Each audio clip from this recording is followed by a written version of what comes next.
Hydrogen से ऊपर जितना सारा तत्व है हाइड्रोजन से ऊपर, ठीक है, ये अम्ल से अभिक्रिया करके हाइड्रोजन गैस मुक्त करती है।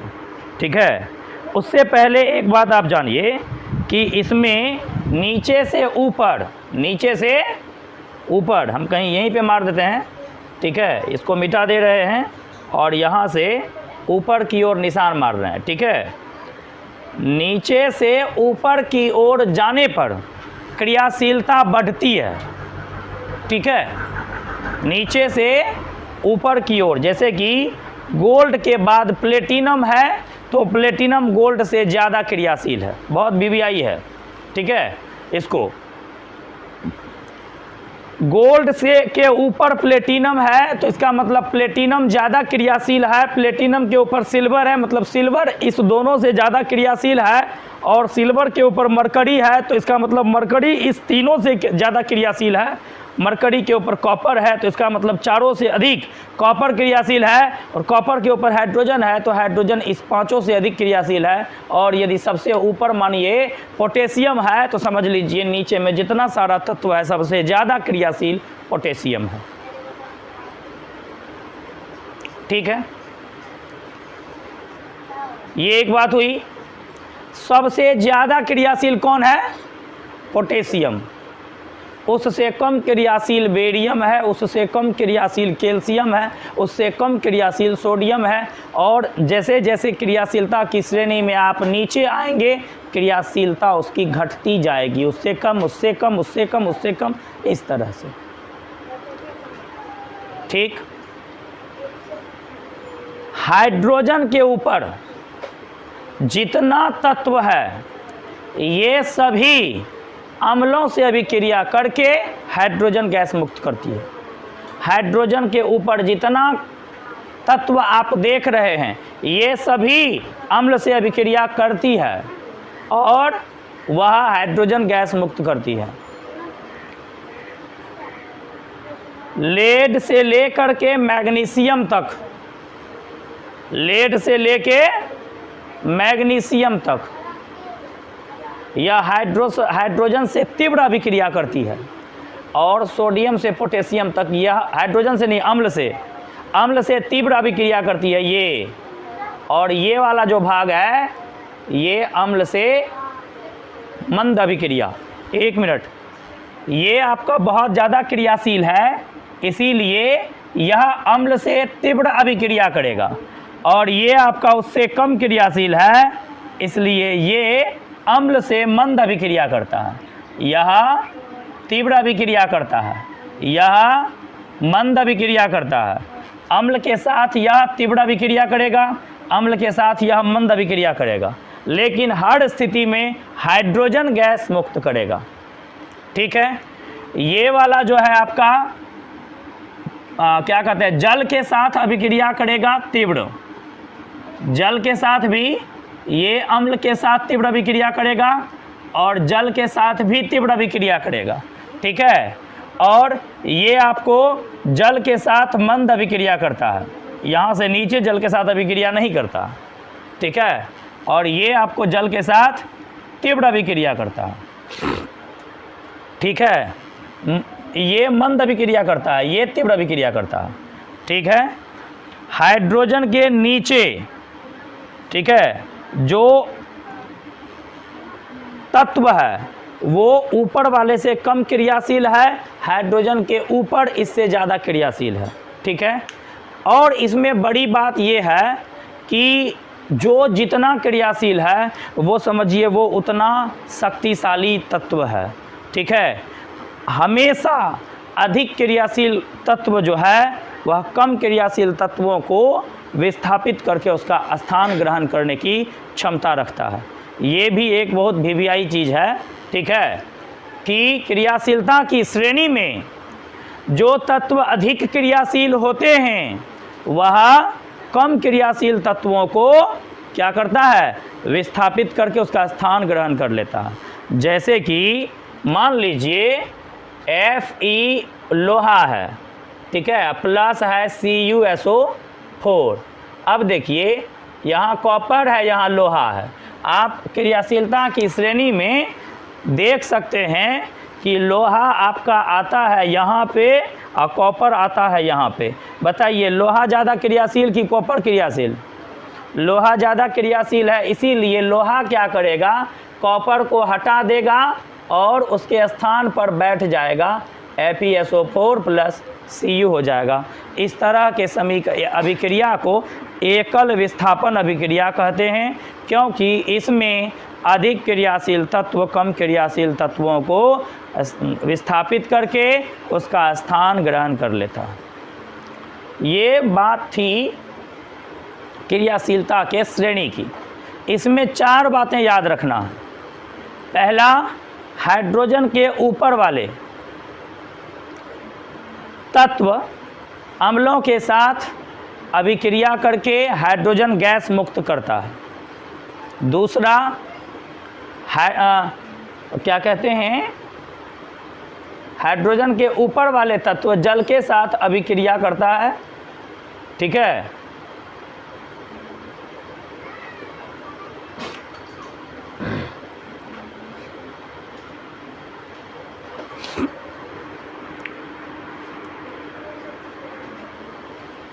इसमें जो पहली बात है पहली बात जो है वो है हाइड्रोजन के ऊपर वाला जो भी तत्व है वह अम्ल के साथ अभिक्रिया करके हाइड्रोजन गैस मुक्त करता है, ठीक है।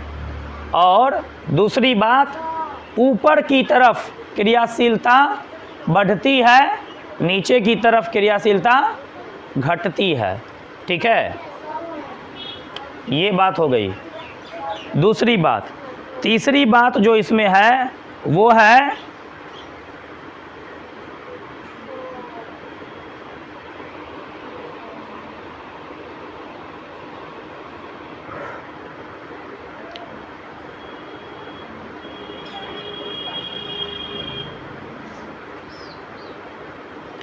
हाइड्रोजन के ऊपर वाले जो तत्व हैं वो विद्युत धनात्मक होते हैं, विद्युत धनात्मक होते हैं। और चौथी बात ये है कि क्रियाशीलता की श्रेणी में उपस्थित अधिक क्रियाशील तत्व कम क्रियाशील तत्व को विस्थापित करके उसका स्थान ग्रहण करने की क्षमता रखते हैं। 4 बातें हुई, ठीक है, क्रियाशीलता की श्रेणी के बारे में। अब आप जानते हैं कि इस दुनिया में अभी तक में बहुत BBI है, बहुत ज़्यादा है BBI, इसको आप मान लीजिए, ठीक है। इस दुनिया में 118 तत्व अब तक ज्ञात हो चुके हैं, 118 तत्व। इस 118 तत्व में 22 तत्व अधातु हैं। 22 तत्व क्या है? अधातु हैं। उनमें से 11 तत्व गैस की अवस्था में पाए जाते हैं, 10 तत्व ठोस की अवस्था में पाए जाते हैं और 1 तत्व ब्रोमीन, ठीक है, ये आपको द्रव की अवस्था में पाए जाते हैं। बहुत BBI ऑब्जेक्टिव यहाँ से आता है, ठीक है। उसके बाद 7 तत्व उपधातु हैं, ठीक है। तो 22 और 7 जोड़ दीजिए, 29 हो गया। 118 में 29 घटा दीजिए, शेष जो बचा वह आपको धातु है। क्या है वह? धातु, ठीक है। देखिए, धातु तथा अधातु के बीच अभिक्रियाएं होती है। अभिक्रियाएं जो होती है वह धातु और अधातु के बीच होती है, धातु और धातु के बीच अभिक्रिया नहीं होती है, ठीक है। जब धातु और अधातु अभिक्रिया करते हैं तो आयनिक यौगिक बनता है। हालांकि वो आयनिक यौगिक कैसे है, क्यों है, ठीक है, इस बारे में भी हम आगे चर्चा करेंगे, ठीक। अभी आपको फिलहाल ये जानना है कि जब धातु और अधातु अभिक्रिया करे तो हम उससे आयनिक यौगिक का निर्माण होता है। अधातु जोड़ अधातु अगर अभिक्रिया करे तो वह सहसंयोजक यौगिक बनाता है, लेकिन धातु और धातु एक दूसरे से अभिक्रिया नहीं करता, ठीक है। कहने का मतलब हुआ कि धातु अधातु अभिक्रिया करेगा तो आयनिक यौगिक होगा, धातु अधातु अभिक्रिया करेगा तब आयनिक यौगिक होगा। अधातु में अधातु अभिक्रिया करेगा लेकिन धातु से धातु अभिक्रिया नहीं करेगा। धातु से अधातु अभिक्रिया करेगा, अधातु से अधातु अभिक्रिया करेगा, लेकिन धातु धातु से अभिक्रिया नहीं करता। ठीक है, समझने वाली बात है। ठीक, आपको ऑब्जेक्टिव आ सकता है कि धातु और अधातु की अभिक्रिया से क्या बनता है, तो धातु और धातु की अभिक्रिया से आयनिक यौगिक बनता है, अधातु और धातु की अभिक्रिया से सहसंयोजक यौगिक बनता है। यहाँ से ऑब्जेक्टिव आ सकता है। ठीक है, अब देखिए कि जब अधातु और अधातु अभिक्रिया कर लेगा तो क्या होगा, सहसंयोजक यौगिक होगा। देखिए जैसे कि दो हाइड्रोजन अभिक्रिया करके हाइड्रोजन गैस बनाता। हाइड्रोजन गैस में हाइड्रोजन के दो परमाणु होते हैं। ठीक है, ऑक्सीजन गैस में ऑक्सीजन के दो परमाणु होते हैं, क्लोरीन गैस में क्लोरीन के दो परमाणु होते हैं। ठीक है, एक ही प्रकार के एक से अधिक परमाणुओं के मिलने से जो यौगिक बनता है उसे तात्विक यौगिक बोलते हैं, तात्विक अणु बोलते हैं, तात्विक अणु बोलते हैं उसे।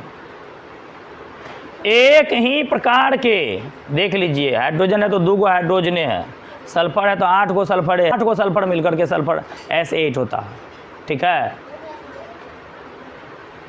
2 ऑक्सीजन मिलकर के ऑक्सीजन गैस बनता है। तो एक ही प्रकार का 2 हाइड्रोजन मिला तो हाइड्रोजन गैस बना, हाइड्रोजन गैस बना। ठीक है, और उसको बोलेंगे हाइड्रोजन अणु। अगर एक हाइड्रोजन है तो वह हुआ हाइड्रोजन परमाणु, 2 हाइड्रोजन है तो हाइड्रोजन अणु। एक ही प्रकार के 2 अणु हैं, इसीलिए इसको हम तात्विक अणु बोलते हैं। तात्विक अणु की परिभाषा यदि पूछी जाए तो आप कह सकते हैं कि एक ही प्रकार के परमाणुओं से, एक ही प्रकार के परमाणुओं से मिलकर बने अणु को तात्विक अणु कहते हैं। और यदि यौगिक अणु की बात हो तो देखिए एक परमाणु हाइड्रोजन का, एक परमाणु क्लोरीन का, बन गया हाइड्रोक्लोरिक एसिड। सोडियम का एक परमाणु, ऑक्सीजन का एक परमाणु, हाइड्रोजन का एक परमाणु, तीनों मिलकर के हो गया NaOH, सोडियम हाइड्रोक्साइड, जिसको हम कास्टिक सोडा कहते हैं। कहने का मतलब इस वाले में एक ही प्रकार के परमाणु मिल रहे थे, इसमें एक ही यौगिक में 2 या 2 से अधिक परमाणु भी मिल रहे हैं। इसमें 2 परमाणु है, इसमें 3 परमाणु है, इसमें भी 2 परमाणु है, इसमें भी 2 परमाणु है। ठीक है, कहने का ये मतलब हुआ कि 2 या 2 से अधिक भिन्न परमाणुओं के मिलने से यौगिक अणु का निर्माण होता है, यौगिक अणु का निर्माण होता है। ठीक है, एक ही प्रकार के तत्व के, एक ही प्रकार के परमाणुओं से बने अणु को तात्विक अणु कहते हैं, और भिन्न भिन्न प्रकार के परमाणुओं से मिलकर बने अणु को यौगिक अणु कहते हैं। यह भी बहुत महत्वपूर्ण था, इसके बारे में हमने बताया आपको। अब है कि कोई भी 2 तत्व यदि एक दूसरे से अभिक्रिया करते हैं, जैसे धातु अधातु से ही अभिक्रिया करते हैं, चाहे अधातु अधातु से ही अभिक्रिया करते हैं, 2 तत्व जब एक दूसरे से अभिक्रिया करते हैं तो उसका कारण क्या रहता है, सोचने वाली बात है या समझने वाली बात है। यहाँ समझिएगा तब यहाँ से ऑब्जेक्टिव आपको समझ में आएगा, यहाँ का ऑब्जेक्टिव आप बना पाइएगा। अगर कोई 2 तत्व अभिक्रिया करता है तो क्यों करता है, इसका कुछ कारण रहा होगा, और उसका कारण है उसका इलेक्ट्रॉनिक विन्यास। क्या कारण है उसका? इलेक्ट्रॉनिक विन्यास। ठीक है, यहाँ देखिए हमने उत्कृष्ट गैसों को लिया है, यहाँ हमने धातुओं को लिया है, यहाँ हमने अधातुओं को लिया है, और सबका इलेक्ट्रॉनिक विन्यास हमने सामने में लिखा। इलेक्ट्रॉनिक विन्यास के संबंध में हमने आपको बताया कि किसी भी तत्व के बाह्यतम कक्षा में 8 इलेक्ट्रॉन का होना आवश्यक है। सभी तत्व 8 इलेक्ट्रॉन पूरा करने की खोज में हमेशा से रहते हैं, इसीलिए उसके बाह्यतम कक्षा में 8 इलेक्ट्रॉन पूरा होना जरूरी है। जिस तत्व के बाह्यतम कक्षा में 8 इलेक्ट्रॉन है, जैसे कि नियॉन, जैसे कि आर्गन, ठीक है, इसके बाहरी कक्षा में 8 इलेक्ट्रॉन है पहले से ही। यह 8 पुराने के चक्कर में नहीं रहता। क्यों? क्योंकि इसमें 8 पहले से है, इसके बाहरी कक्षा में 8 इलेक्ट्रॉन पहले से है, इसीलिए यह 8 पुराने की खोज में कभी नहीं रहते हैं। ठीक है, इसीलिए इन तीनों तत्वों को, ऐसे और भी तत्व हैं, अक्रिय गैस भी कहते हैं। क्या कहते हैं? अक्रिय गैस भी कहते हैं। इन्हें निष्क्रिय गैस भी कहा जाता है। क्यों? क्योंकि इनके बाह्यतम कक्षा में 8 इलेक्ट्रॉन पहले से ही है। 8 इलेक्ट्रॉन पहले से ही होने के कारण इन्हें इलेक्ट्रॉनों की ज़रूरत तो है नहीं। इलेक्ट्रॉनों की ज़रूरत नहीं रहने के कारण ये और इलेक्ट्रॉनों की खोज में नहीं जाते हैं, और इलेक्ट्रॉनों की खोज में ये नहीं जाते हैं, इसीलिए इनको अक्रिय कहा जाता है, निष्क्रिय कहा जाता है, इनएक्टिव कहा जाता है। इनएक्टिव गैस, उत्कृष्ट गैस भी कहते हैं, निष्क्रिय गैस भी कहते हैं, अक्रिय गैस भी कहते हैं। ठीक है, आपको फिजिक्स वाले में एक क्वेश्चन पढ़ाएंगे कि विद्युत बल्ब में निष्क्रिय गैस क्यों भरी जाती है। ठीक है, उस समय में फिर से एक बार निष्क्रिय गैस की चर्चा होगी थोड़ा सा। ठीक, यहाँ देखिए, ये धातु है, इसके बाह्यतम कक्षा में 1 इलेक्ट्रॉन है, इसके बाह्यतम कक्षा में 2 इलेक्ट्रॉन है, इसके बाह्यतम कक्षा में 3 इलेक्ट्रॉन है, इसके बाह्यतम कक्षा में 1, इसके बाह्यतम कक्षा में 2 इलेक्ट्रॉन है। जबकि बाह्यतम कक्षा में 8 से न कम होना चाहिए, 8 से न ज़्यादा होना चाहिए। 8 इलेक्ट्रॉनों का होना बाह्यतम कक्षा में आवश्यक है, वेरी वेरी इंपॉर्टेंट, बहुत ज़रूरी है। और इसके बाह्यतम कक्षा में 1 है, 2 है, 3 है, 1 है, 2 है। अब ये जानते हैं, इसमें एक तरह का गुण आ जाएगा। ठीक है, ऐसा गुण आ जाएगा जैसे ये, इसके बाह्यतम कक्षा में 1 इलेक्ट्रॉन है, जानते हैं, यह खोज में लग जाएगा। कैसा खोज में लगेगा? जिसके बाहरी कक्षा में 7 इलेक्ट्रॉन हो, तो ये अपना 1 उसको दे देगा, तो इसके बाह्यतम कक्षा में 8 इलेक्ट्रॉन हो जाएगा। ठीक है, ई खोज में लग जाएगा। ई जिसके लास्ट में बाह्यतम कक्षा में 6 इलेक्ट्रॉन है, यह उसके खोज में लग जाएगा। जिसके बाह्यतम कक्षा में 5 इलेक्ट्रॉन है, यह उसके खोज में लग जाएगा, यह खोज में लग जाएगा। इसलिए इसको क्रियाशील तत्व कहते हैं, इसको अक्रिय तत्व कहते हैं। यह क्रियाशील तत्व है, यह निष्क्रिय तत्व है। ठीक है, अच्छा, इधर वाला तो दिखाए। अब यहाँ देखिए आप, इस वाले में नाइट्रोजन के बाहरी कक्षा में 5 इलेक्ट्रॉन है, ऑक्सीजन के बाहरी कक्षा में 6 इलेक्ट्रॉन है, फ्लोरीन के बाहरी कक्षा में 7 इलेक्ट्रॉन है। ठीक है, क्लोरीन के बाहरी कक्षा में 7 इलेक्ट्रॉन है, सल्फर के बाहरी कक्षा में 6 इलेक्ट्रॉन है। अब जानते हैं ये भी क्या करेगा, इसके भी बाहरी कक्षा में 8 इलेक्ट्रॉन चाहिए। यह क्या करेगा, यह खोज में लग जाएगा। यह क्या करेगा, खोज में लग जाएगा। ठीक है, यह ऐसा तत्व को खोजना चाहेगा जिसके बाहरी कक्षा में 3 इलेक्ट्रॉन हो। ठीक है, 3 इलेक्ट्रॉन उससे जो है यह ले करके अपने बाहरी में 8 पूरा लेगा, और इसके भी लास्ट में 3 है। ठीक है, तो यह भी क्या करेगा, 3 दे करके अपने बाहरी में 8 पूरा लेगा।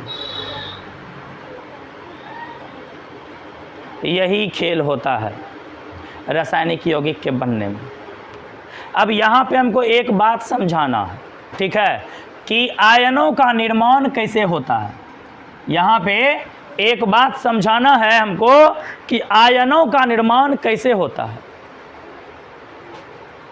देखिए, जब भी कोई तत्व अपना 1, 2, 3 इलेक्ट्रॉन किसी को देता है या किसी से इलेक्ट्रॉन लेता है, तो इलेक्ट्रॉन देने या लेने की स्थिति के बाद आयन का निर्माण होता है। जैसे सोडियम के बाहरी कक्षा में एक इलेक्ट्रॉन है, या अपना अष्टक उड़ाने के लिए अपना एक इलेक्ट्रॉन किसी को दे देगा, एक इलेक्ट्रॉन किसी को दे देगा, ठीक है। सोडियम है यहाँ, या अपना एक इलेक्ट्रॉन क्या करेगा, किसी को दे देगा, उसको जिसको एक इलेक्ट्रॉन की ज़रूरत है। एक इलेक्ट्रॉन की ज़रूरत किसको है, सोडियम को है, ठीक है, सॉरी क्लोरीन को है। एक इलेक्ट्रॉन की ज़रूरत क्लोरीन को है, यह अपना एक इलेक्ट्रॉन क्लोरीन को दे देगा। तो यह एक इलेक्ट्रॉन देने के बाद इसके बाहरी कक्षा में 8 इलेक्ट्रॉन बच जाएगा, तब यह बन जाएगा सोडियम आयन। जब यह अपना एक इलेक्ट्रॉन दे देगा तब यह बन जाएगा सोडियम आयन, और जब यह एक इलेक्ट्रॉन ले लेगा तब यह बन जाएगा क्लोरीन आयन, ठीक है। बात समझ में आ रही है। अगर आपको परमाणु का इलेक्ट्रॉन, तो ये चूंकि इलेक्ट्रॉन दिया है इसीलिए यह धनायन कहलाएगा, और यह इलेक्ट्रॉन लिया है इसीलिए यह ऋणायन कहलाएगा। आयन के प्रकार में आपको पढ़ना है, आयनों के 2 प्रकार होते हैं, एक धनायन, एक ऋणायन, ठीक है। धनायन कौन है, जो इलेक्ट्रॉनों का त्याग करता है, ठीक है। आपको कभी समझ में नहीं आएगा, पूछिएगा सर आयन क्या होता है, ठीक है। तो जब तत्व एक या अधिक, जब तत्व अपने इलेक्ट्रॉनों का परित्याग या ग्रहण करते हैं तब आयन का निर्माण होता है, ठीक है। इलेक्ट्रॉन को त्याग देगा या ले लेगा किसी से तो आयन का निर्माण होगा। अगर त्याग दिया, त्यागने वाला धनायन होता है, लेने वाला ऋणायन होता है। इस तरह से आयन के 2 प्रकार होते हैं, एक धनायन, एक ऋणायन, ठीक है।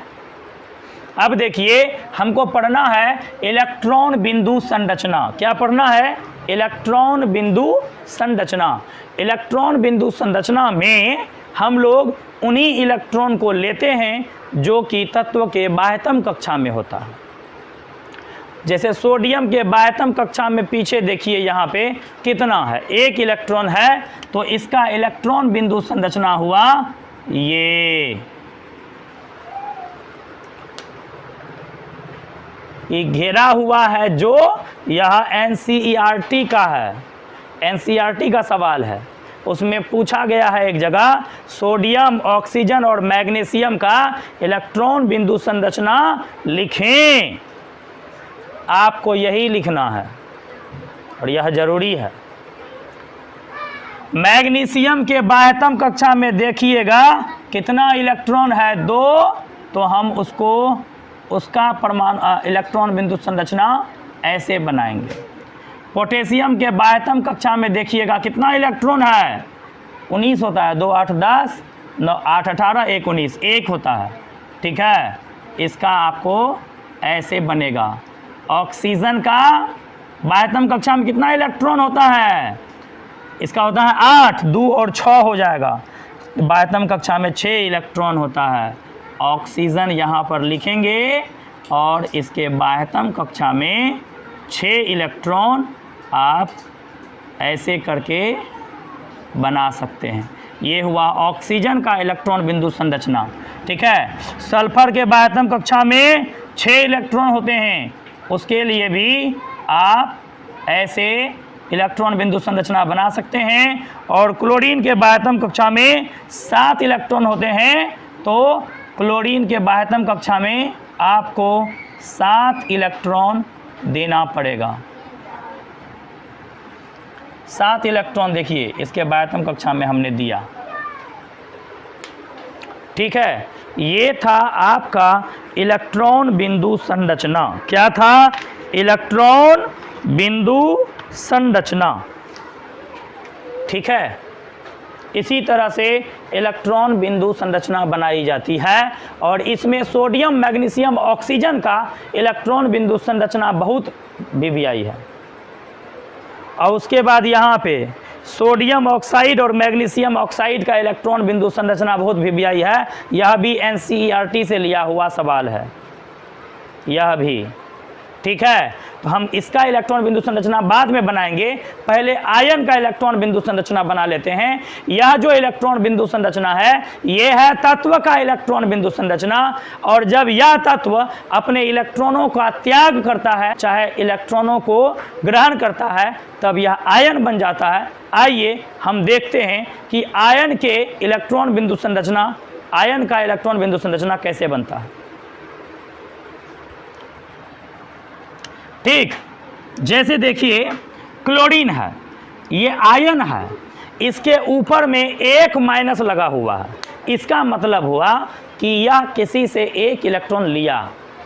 अच्छा, आयन क्लोरीन के बाह्यतम कक्षा में पहले से ही कितना इलेक्ट्रॉन होता है, 7, और इसके ऊपर में एक माइनस लगा हुआ है, यहाँ माइनस नहीं लगा हुआ है तो ये आयन नहीं है, यहाँ माइनस लगा हुआ है तो ये आयन हुआ। क्यों?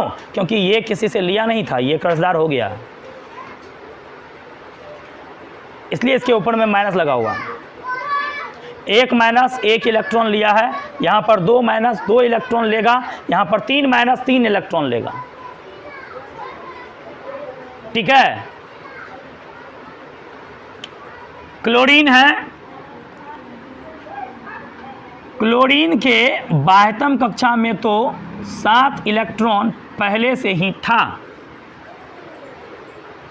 और यह क्या करता है, एक इलेक्ट्रॉन किससे ले लेता है, सोडियम से। एक काम आपको ये करना है कि जब आप प्लस वाला का इलेक्ट्रॉन बिंदु इलेक्ट्रॉन दर्शाइएगा, ठीक है, तो आप उसको इस तरह से दर्शा दीजिएगा। ठीक है, इससे देखने वाला समझ जाएगा कि 7 इलेक्ट्रॉन पहले से जो है वह क्लोरीन का है, और जो ये बाद वाला इलेक्ट्रॉन है वो क्या है, सोडियम, किसी से लिया हुआ इलेक्ट्रॉन है, किसी से लिया हुआ इलेक्ट्रॉन है, ये समझ जाएगा चेक करने वाला। ठीक है,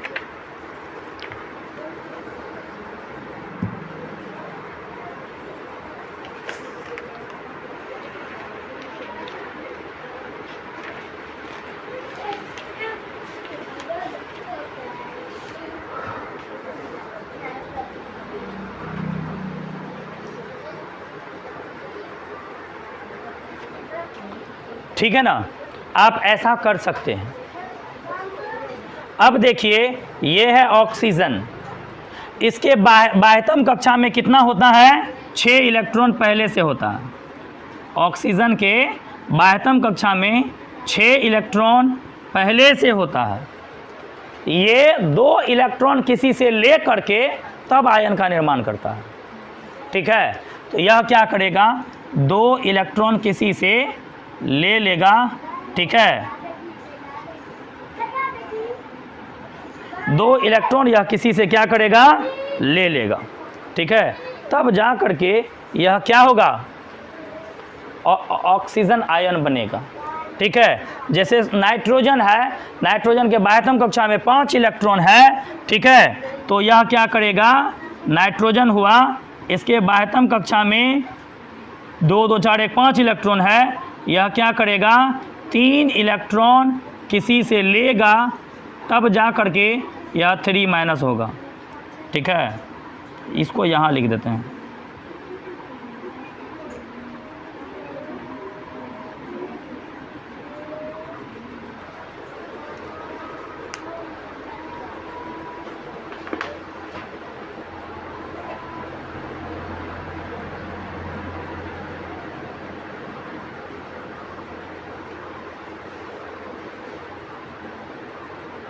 ठीक है ना, जैसे ये कैल्शियम है, तो कैल्शियम के बाह्यतम कक्षा में 2 इलेक्ट्रॉन होता है, 8 बाह्यतम कक्षा में 2 इलेक्ट्रॉन होता है, तो यह क्या करेगा, किसी को 2 इलेक्ट्रॉन दे देगा। ठीक है ना, यह कैल्शियम के बाह्यतम कक्षा में 8 इलेक्ट्रॉन हो जाएगा। ठीक है, प्लस वाला को इस वाला ऐसे वाला से दर्शा देते हैं। ठीक है, 1 2 3 4 5 6 7 8। ठीक है ना, ये क्या किया है, 2 इलेक्ट्रॉन किसी को दे दिया। ठीक है, इसके बाह्यतम कक्षा में 2 इलेक्ट्रॉन था, तो ये अपना 2 इलेक्ट्रॉन किसी को दे दिया, अब उसके बाह्यतम कक्षा में 8 इलेक्ट्रॉन हो गया। ठीक है, अब देखिए किसी ये आपका परमाणु है और ये आपका आयन है। ठीक है, ये है परमाणु और ये है आयन, परमाणु का आयन। परमाणु के बाह्यतम कक्षा में 1, 2 या 3 इलेक्ट्रॉन होते हैं। उसमें भी यदि तत्व है तो बाह्यतम कक्षा में 1, 2 या 3 इलेक्ट्रॉन होंगे अगर धातु है तो, और यदि अधातु है तो उसके बाह्यतम कक्षा में 4, 5, 6 या 7 इलेक्ट्रॉन होंगे। लेकिन यदि कोई आयन है तो उसके बाह्यतम कक्षा में हमेशा 8 इलेक्ट्रॉन होता है। ये अंतर होता है किसी तत्व के परमाणु और आयन में। हम आपको आगे चल करके सोडियम परमाणु और सोडियम आयन में अंतर स्पष्ट करके दिखाएंगे। उस समय में हम बताएंगे कि सोडियम परमाणु में 8 इलेक्ट्रॉन, सोडियम परमाणु के बाह्यतम कक्षा में 1 इलेक्ट्रॉन होता है, जबकि सोडियम आयन के बाह्यतम यहाँ नहीं है, सोडियम आयन के बाह्यतम कक्षा में 8 इलेक्ट्रॉन पाए जाते हैं। किसी भी आयन के बाह्यतम कक्षा में 8 इलेक्ट्रॉन पाए जाते हैं। हम आपको बताएंगे अंतर के समय में। ठीक है, ये हो गया इतना। बस आयन के बारे में भी हमने बताया। इलेक्ट्रॉनों का त्याग या ग्रहण करने वाले को आयन कहा जाता है। आयन होते हैं 2 प्रकार के। ठीक है, एक होता है धनायन, एक होता है ऋणायन। ठीक है, जो इलेक्ट्रॉनों का त्याग करता है उसे धनायन कहते हैं, और जो इलेक्ट्रॉन का ग्रहण करता है उसे हम लोग ऋणायन कहते हैं। त्याग करने वाला धनायन कहलाएगा, लेने वाला ऋणायन कहलाएगा। अब जो है NCERT के 2 सवाल हैं। ठीक है, इलेक्ट्रॉन बिंदु संरचना बनाने वाले, इस दोनों को आप लिख भी लीजिएगा, ज़रूरी है, क्योंकि यह NCERT का सवाल है और यह आएगा, एग्जाम में ज़रूर आएगा। ठीक है ना, जैसे Na2O का इलेक्ट्रॉन बिंदु संरचना हमको बनाना है। ठीक है, सामने देखिए Na2O का इलेक्ट्रॉन बिंदु संरचना कैसे बनता है। इसका मतलब हुआ कि Na सोडियम और ऑक्सीजन के बीच में क्या कहते हैं, अभिक्रिया होगी। अभिक्रिया कैसे होगी, आइए हम आपको दिखाते हैं। देखिए, यह है आपका सोडियम और इसके बाह्यतम कक्षा में 1 इलेक्ट्रॉन होता है। ठीक है, इसके इलेक्ट्रॉन को ऐसा करके दर्शाते हैं। और ये है आपका ऑक्सीजन, इसके बाह्यतम कक्षा में आप जानते हैं कि 6 इलेक्ट्रॉन होता है। ठीक है, कितना इलेक्ट्रॉन होता है, 6 इलेक्ट्रॉन। ठीक है ना, अब इसके और इसके बीच अभिक्रिया करता है। क्या करता है, अभिक्रिया जब होती है तो देखिए इसके बाह्यतम कक्षा में 1 इलेक्ट्रॉन है, ये अपना 1 किसी को देगा। ठीक है, यहाँ पर सोडियम होगा, यह अपना 1 किसी को देगा, तब इसके बाह्यतम कक्षा में 8 इलेक्ट्रॉन होगा। ठीक है, इसको 1 देना जरूरी है, बहुत ज़रूरी है, बहुत ज़्यादा ज़रूरी है। ठीक है, और इसको ऑक्सीजन को बाहरी कक्षा में 6 इलेक्ट्रॉन है, इसको 2 इलेक्ट्रॉनों का बहुत ज़्यादा ज़रूरी है। जब तक इसको 2 इलेक्ट्रॉन नहीं मिलेगा तब तक इसका जो है पेट भरने वाला नहीं है, तब तक अभिक्रिया नहीं होगी। ऐसी स्थिति में यह ऑक्सीजन सोडियम को कहता है कि देखो भैया, हमको तो 2 इलेक्ट्रॉन की ज़रूरत है, लेकिन तेरे पास 1 ही इलेक्ट्रॉन है। मेरा और तुम्हारा मिलन होना मुश्किल है। हाँ, एक शर्त पर मिलन हो सकती है, क्योंकि मुझे 2 इलेक्ट्रॉनों की ज़रूरत है और तुम्हें 1 इलेक्ट्रॉन किसी न किसी को देना है। एक काम करो, तुम अपने जैसा ही एक और दोस्त को बुला के लाओ, तब वह भी 1 इलेक्ट्रॉन हमको देगा। ठीक है, तब तुम्हारा और हमारा मिलन होगा। इससे पहले तुम्हारा हमारा मिलन का कोई रास्ता नहीं है। ठीक है, तब यह सोडियम समझदार बनता है और 1 इलेक्ट्रॉन को अपने जैसा 1 परमाणु और मांग करके लाता, खोज के लाता है, अपने जैसा 1 परमाणु और खोज के लाता है। ठीक है, और तब जो है इसका 6 इलेक्ट्रॉन इसके 2 इलेक्ट्रॉन के साथ अभिक्रिया करता है। ठीक है, इसका 2 इलेक्ट्रॉन इसको मिल जाता है, 6 हो जाता है। ठीक है, तब जा करके जो नया यौगिक बनता है वो होता है Na2O। हमने आपको कहा था इलेक्ट्रॉन बिंदु क्योंकि जब हम सोडियम और ऑक्सीजन के बीच में अभिक्रिया करवा रहे थे, पहले तो बोल रहे थे कि देखो भैया इसकी संयोजकता 1 होती है, इसकी संयोजकता 2 होती है, और जब इस दोनों में अभिक्रिया होती है तो यह इसमें चले जाता है, या इसमें चले जाता है, Na2 हो जाता है, O हो जाता है। आज उसका यहाँ पे आपको दिखाई दिया कि यह कैसे यहाँ से यहाँ, यहाँ से यहाँ जाता है। ठीक है, उस समय में हम बताए थे कि एक दिन बात करेंगे और आज हम कर रहे हैं। ये आपका हुआ Na2O का विद इलेक्ट्रॉन बिंदु संरचना। ठीक है, ये थोड़ा सा देखने में क्या लग रहा है, खराब। देखने में क्या लग रहा है, खराब, अच्छा नहीं लग रहा। ठीक है, हम क्या करेंगे, ऑक्सीजन को बीच में रखेंगे और इसका 1 इलेक्ट्रॉन इधर दे देंगे, 1 इलेक्ट्रॉन इधर दे देंगे। ठीक है, बाकी 2 इलेक्ट्रॉन इधर और 2 इलेक्ट्रॉन इधर दे देंगे। ठीक है, 6 इलेक्ट्रॉन हो गया। ठीक, और एक तरफ इस तरफ दे देंगे आपका सोडियम, और एक सोडियम हम क्या करेंगे, इस तरफ दे देंगे। फिर इस सोडियम यह जो है, यह ऑक्सीजन का, यह क्या करेगा, इस तरह से अभिक्रिया, इस तरह से इसके ऑक्सीजन जो है इसके दोनों परमाणु को ले लेगा। ठीक है, और तब जो क्या, अच्छा सोडियम नहीं आ रहा है तो हम थोड़ा सा इसको ऐसे कर देंगे, आ रहा है। ठीक है, तो ये आपका हो गया, और इसके बाद आप लिख सकते हैं Na2O। ठीक है ना, इस तरह से होता है। ये हो गया आपको सोडियम ऑक्साइड का इलेक्ट्रॉन बिंदु संरचना। ठीक है, हम इसको मिटा दे रहे हैं, इसको थोड़ा सा जल्दी से लिख लीजिए तो मिटाएंगे हम।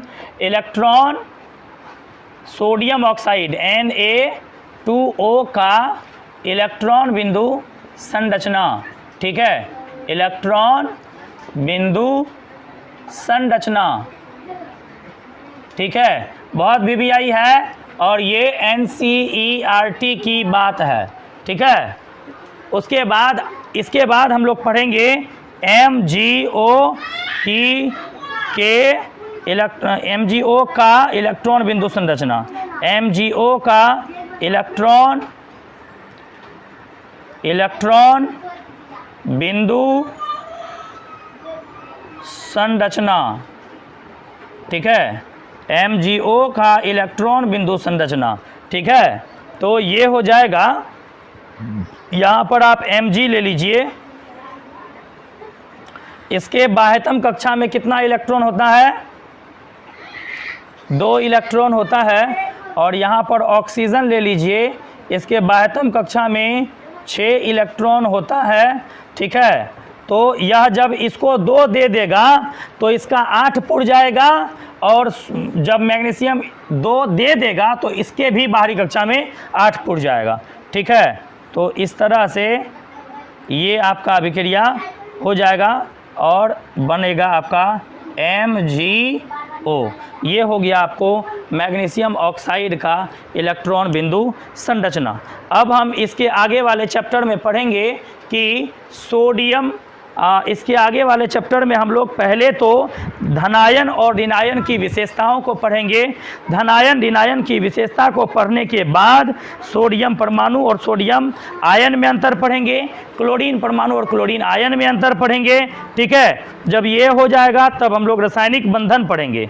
ठीक है, जब हम लोग रासायनिक बंधन पढ़ने लगेंगे तब एक बार फिर से इलेक्ट्रॉन बिंदु संरचना का उपयोग हम लोग करेंगे। उस समय भी आपको अभी अगर कुछ समझ में नहीं आया हो तो आपको उस समय में भी कुछ समझ में आएगा। इसके लिए आपको वीडियो में बने रहना पड़ेगा। ठीक है, इसके आगे वाला पार्ट देखना पड़ेगा। ठीक है, तो आप लोगों में जिन्होंने हमारे चैनल को सब्सक्राइब नहीं किया है, एक बार सब्सक्राइब कर लीजिएगा और नोटिफिकेशन आइकॉन को भी ऑन कर दीजिएगा। ठीक है, इसके बाद हम लोग विद्युत संयोजकता पढ़ने वाले हैं। ठीक है, और फिर बंधन, रासायनिक बंधन खत्म करना है अगले वीडियो में। ठीक है, रासायनिक बंधन ही होगा और उसके अगले वीडियो में धातु कर्म होने वाला है। ठीक है।